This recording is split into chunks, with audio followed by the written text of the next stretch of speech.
এই ছোট মেয়েটি তার মায়ের কবরে মোমবাতি জ্বালানোর জন্য চলে আসে। এরপরে সে মোমবাতি রেখে মাটিতে হাত দিলেই সেখানে একটি ফুল গাছের জন্ম হয়, যা দেখার পর মেয়েটি পুরো অবাক হয়ে যায়। তখনই মেয়েটি ফুল গাছটিকে হাত দিয়ে ধরলেই তাকে পেঁচিয়ে কবরের ভিতরে নিয়ে যায় এবং মেয়েটি কবরের ভিতরে অন্ধকার দেখে ভয় পেয়ে সে পিছনের দিকে যেতে থাকে।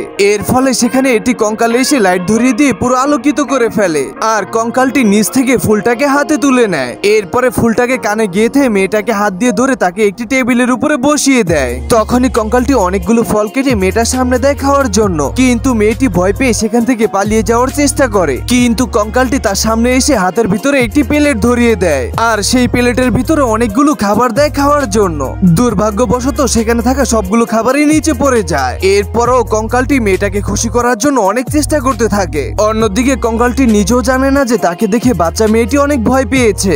এরপরে মেয়েটিকে নিয়ে আরো একটি জায়গায় গেলে দেখতে পায় যে সেখানে থাকা সবগুলো ভূতই নাচতে থাকে। এমনকি মেয়েটাকে নিয়েও তারা সবাই একসাথে নাচতে শুরু করে। তখনই মেয়েটির সাথে থাকা ভূতটি হঠাৎ করে সে অনেক সুন্দর একজন মানুষ হয়ে গিয়েছে। এরপরে মেয়েটি হঠাৎ করে তার দিকে তাকালেই বুঝতে পারে এটি হলো তার মা, যার কারণে মেয়েটি দৌড় দিয়ে তার মায়ের কাছে গেলেই তাকে জড়িয়ে ধরে। তখনই মেয়েটি তার মাকে বলতে থাকে, তুমি আমাকে ছেড়ে চলে এসেছো কেন? আমি তোমাকে ছাড়া একদমই ভালো নেই।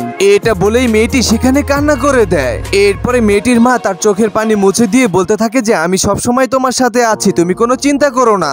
আর মেয়েটির মা মেয়েটিকে আদর করতে করতে তার কানে থাকা ফুলটি নিয়ে তার মেয়ের কানের ভিতরে গেঁথে দেয় এবং মেয়েটি তার মায়ের দিকে তাকিয়ে তাকে জড়িয়ে ধরে। এরপরেই হঠাৎ করে মেয়েটির ঘুম ভেঙে যায়। তখনই সে চোখ মেলে আশেপাশে তাকালেই কাউকে দেখতে পায় না, কারণ সে তার মায়ের কথা চিন্তা করতে করতে কবরের পাশে ঘুমিয়ে গিয়েছিল এবং ঘুমের মাধ্যমে তার মাকে স্বপ্ন দেখছিল।